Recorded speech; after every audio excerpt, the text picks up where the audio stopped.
नमस्कार, मैं पूजा। बिहार न्यूज में आपका स्वागत है। खबरों की ओर बढ़ने से पहले एक नजर आज की सुर्खियों पर। बिहारी प्रवासियों को मिलेगी बड़ी राहत। सीएम नीतीश दे रहे त्योहारों पर बसों की सौगात। 24 जून को हुई कैबिनेट बैठक में 299 अंतर्राज्यीय बसों के परिचालन को मिली मंजूरी। शिक्षा विभाग ने की जिलावार नोडल अफसरों की तैनाती। शिक्षकों की समस्याओं पर हर सोमवार को होगी समीक्षा। अधिकारी ई शिक्षा कोष पोर्टल पर करेंगे शिकायतों की समीक्षा। बिहार पुलिस को मिलने जा रहे 21,000 से अधिक नए सिपाही। नीतीश कुमार 28 जून को देंगे सिपाहियों को नियुक्ति पत्र। अगस्त 2024 में परीक्षा के बाद चयनित अभ्यर्थियों को दी जा रही नियुक्ति।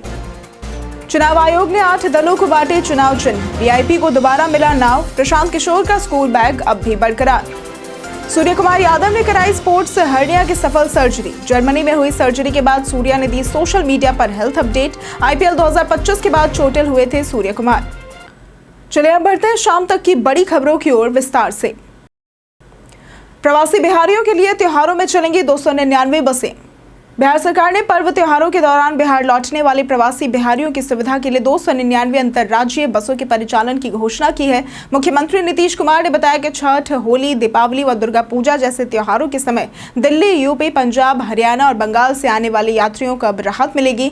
इसके तहत 75 एसी और 74 डीलक्स बसों की खरीद पर 105.82 करोड़ रुपए खर्च किए जाएंगे। इसके साथ ही लोक निजी भागीदारी के तहत 150 अतिरिक्त एसी बसें चलाई जाएंगी। केंद्र सरकार से विशेष ट्रेनों की मांग की जाएगी। ये कदम बिहार वासियों की सुरक्षित और सुविधाजनक यात्रा सुनिश्चित करने के उद्देश्य से उठाया गया है, जिससे वे त्योहारों पर आसानी से अपने घर पहुंच सके। बिहार सरकार ने बढ़ाई जंगली जानवरों से हमले की मुआवजा राशि। बिहार सरकार ने जंगली जानवरों से होने वाले नुकसान की भरपाई के लिए सहायता राशि को अब बढ़ा दिया है। अब जंगली जानवरों से किसी व्यक्ति की मृत्यु या स्थायी अपंगता पर 10 लाख रुपए मिलेंगे, जो पहले 5 लाख हुआ करते थे। गंभीर चोट पर 1.44 लाख और हल्की चोट पर 44,000 रुपए दिए जाएंगे। ये सहायता हाथी, बाघ, भालू, तेंदुआ, सुअर, लकड़बग्घा, सियार, भेड़िया, गैंडा, मगरमच्छ इत्यादि से होने वाले हमलों पर लागू होगी। पालतू पशु की मृत्यु पर 24,000, भेड़ बकरी पर 4800 से 7200 रुपए मिलेंगे। पक्का मकान पूरी तरह से टूटने पर 96,000 और कच्चे मकान पर 48,000 की सहायता मिलेगी। वहीं हाथी, नीलगाय और जंगली सुअर द्वारा फसल नष्ट होने पर किसानों को प्रति हेक्टेयर 50,000 रुपए मिलेंगे। यह निर्णय पर्यावरण, वन एवं जलवायु परिवर्तन विभाग ने लिया है। शिक्षकों की समस्याओं पर हर सोमवार होगी समीक्षा।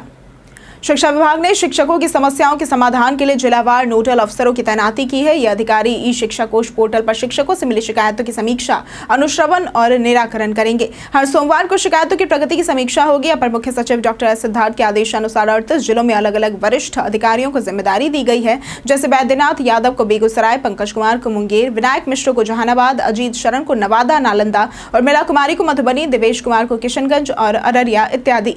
इन अफसरों में सचिव, निदेशक, सचिव और विशेष कार्य पदाधिकारी भी शामिल है। इस पहल का उद्देश्य शिक्षकों की समस्याओं का समयबद्ध समाधान सुनिश्चित करना है।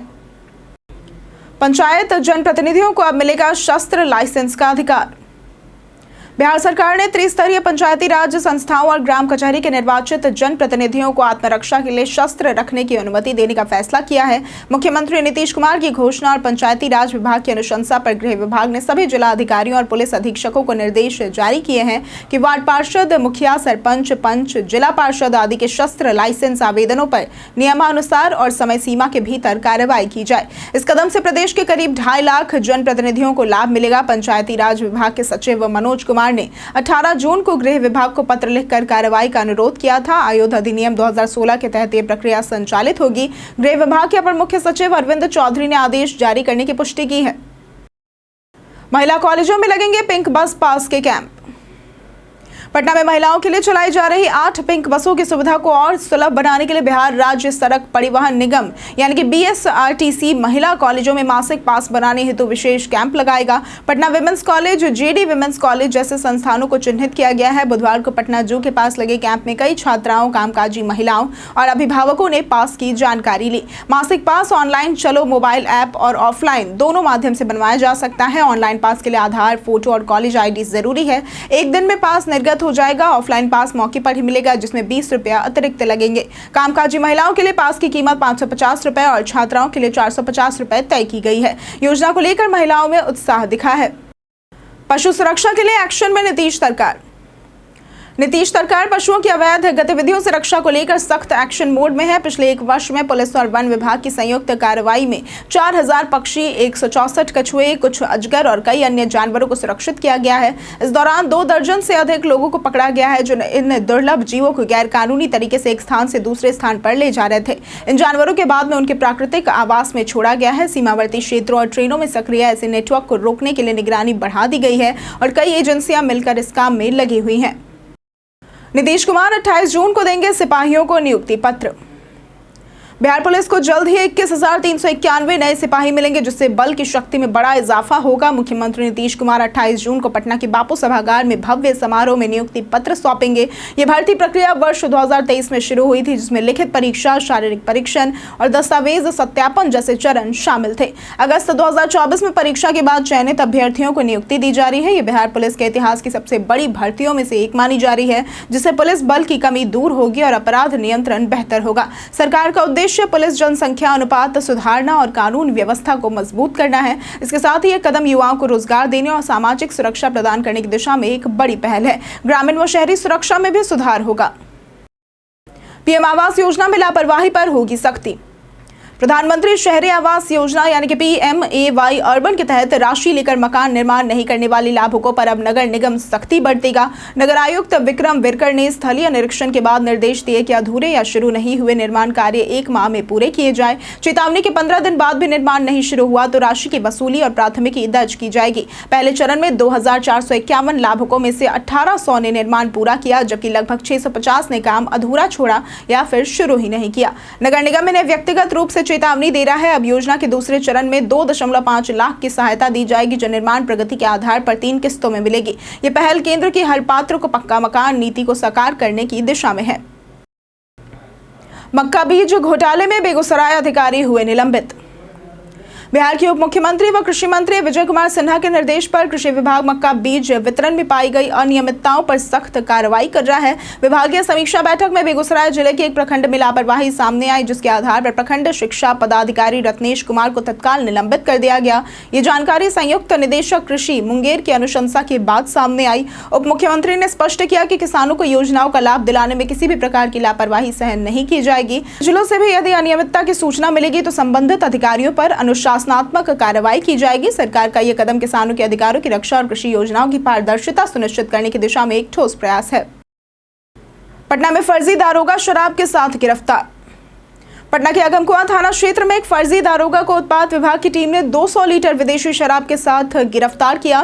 पुलिस वर्दी में NMCH के पास पकड़ा गया जब वह SVU गाड़ी से शराब की तस्करी कर रहा था। सूचना के आधार पर टीम ने गाड़ी का पीछा कर उसे रोका। शुरुआत में उसने अधिकारियों को धमकाया, लेकिन तलाशी में गाड़ी से 1105 टेट्रा पैक विदेशी शराब जो करीब 200 लीटर तक होगी वो बरामद हुई। पूछताछ में उसने खुद को रवि किशन बताया और छपरा का निवासी बताया। उसने स्वीकार किया कि चेकिंग से बचने के लिए वर्दी पहनी थी। इसके साथ ही मौजूद मनेर निवासी ड्राइवर रोशन कुमार को भी गिरफ्तार किया गया। उत्पाद विभाग की सतर्कता से ये बड़ा तस्करी नेटवर्क पकड़ा गया। दोनों पर शराब तस्करी और धोखाधड़ी का मामला दर्ज किया गया है।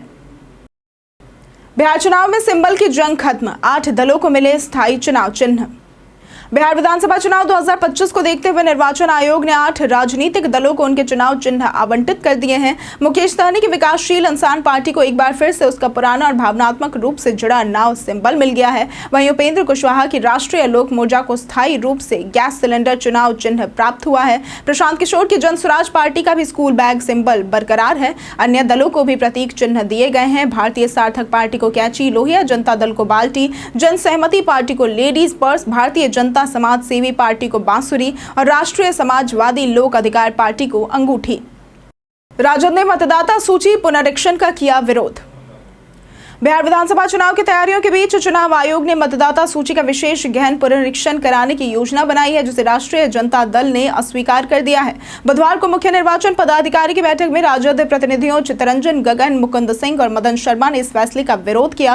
राजद का कहना है कि चुनाव नजदीक है और इतने कम समय में पुनरीक्षण कराना व्यवहारिक नहीं है। उन्होंने आरोप लगाया कि पुनरीक्षण में मांगे गए दस्तावेज बिहार के लाखों गरीबों के पास नहीं है, जिससे वे मतदान से वंचित हो सकते हैं। राजद ने इसे वोटिंग अधिकार छीनने की साजिश बताया और सवाल उठाया कि जब 2003 के बाद कभी गहन पुनरीक्षण नहीं हुआ तो अब अचानक इसकी जरूरत क्यों पड़ी। पार्टी ने इस प्रक्रिया को तत्काल रोकने की मांग की है।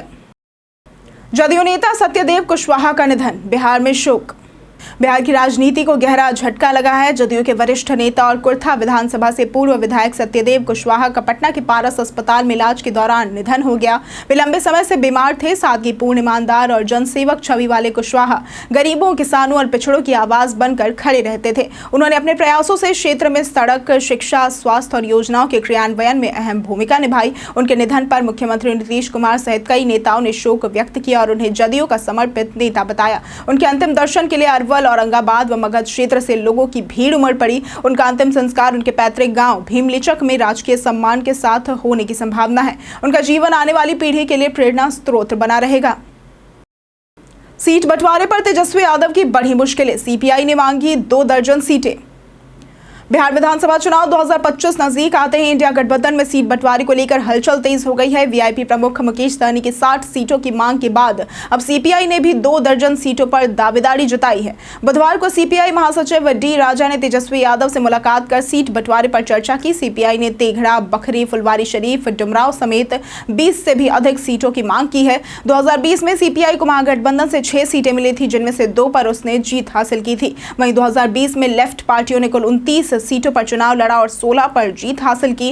अब तक कांग्रेस 70, वीआईपी 60, सीपीआई एमएल 40 सीटों की मांग कर चुकी है। सीटों को लेकर अभी सहमति नहीं बन सकी है, जिससे तेजस्वी पर दबाव बढ़ता जा रहा है। सूर्य कुमार यादव ने कराई स्पोर्ट्स हर्निया की सफल सर्जरी। टीम इंडिया की T20 कप्तान सूर्य कुमार यादव ने हाल ही में जर्मनी में स्पोर्ट्स हर्निया की सफल सर्जरी कराई है। आईपीएल 2025 में शानदार प्रदर्शन के बाद वो इस चोट से जूझ रहे थे। उन्होंने इंस्टाग्राम पर अस्पताल से फोटो साझा कर बताया कि पेट के निचले दाहिने हिस्से में सर्जरी हुई है और अब वो रिकवरी की राह पर है। स्पोर्ट्स हर्निया एक सॉफ्ट टिश्यू इंजरी है जो पेट या कमर के निचले हिस्से में होती है। खासतौर पर एथलीटों में दौड़ने, मुड़ने या किक मारने जैसी गतिविधियों से होता है। इसमें अंगों का उभार नहीं होता, लेकिन लगातार दर्द बना रहता है और गंभीर स्थिति में सर्जरी जरूरी होती है। ये चोट फुटबॉल, रेसलिंग जैसे खेलों में आम है। सूर्या ने लिखा कि वो जल्द क्रिकेट के मैदान पर लौटने के लिए उत्सुक है। बीते दिन हमारे द्वारा पूछे गए सवाल का जवाब आप लोगों में से बहुत लोगों ने हमारे कमेंट सेक्शन में लिख कर दिया है। जिन्होंने हमारे द्वारा पूछे गए सवाल का जवाब दिया है उनके नाम है तुलसी ऋषिदेव, कुश कुमार यादव, पुनीत कुमार, रंजीत कुमार, मनोज दास, नरेंद्र कुमार, रवि कुमार, दीपक कुमार, रंजीत मिश्रा, बबलू मरांडी, राजकिशोर, रामशंकर सिंह, रोशन यादव, नौशाद रजा, जितेंद्र ठाकुर और लक्ष्मी मेहता। इसी के साथ बढ़ते हैं आज के सवाल की ओर। आज का सवाल है, क्या पिंक बस सेवा महिलाओं की सुरक्षा के लिए एक अच्छा कदम है? आप अपना जवाब हमें हमारे कमेंट सेक्शन में लिखकर जरूर बताएं। आज के लिए सिर्फ इतना ही। बिहार की तमाम खबरों के साथ बने रहने के लिए देखते रहें बिहारी न्यूज। और साथ ही अगर आप यूट्यूब चैनल पर देख रहे हैं तो चैनल को सब्सक्राइब करें और अगर आप फेसबुक पेज पर देख रहे हैं तो लाइक और फॉलो जरूर करें।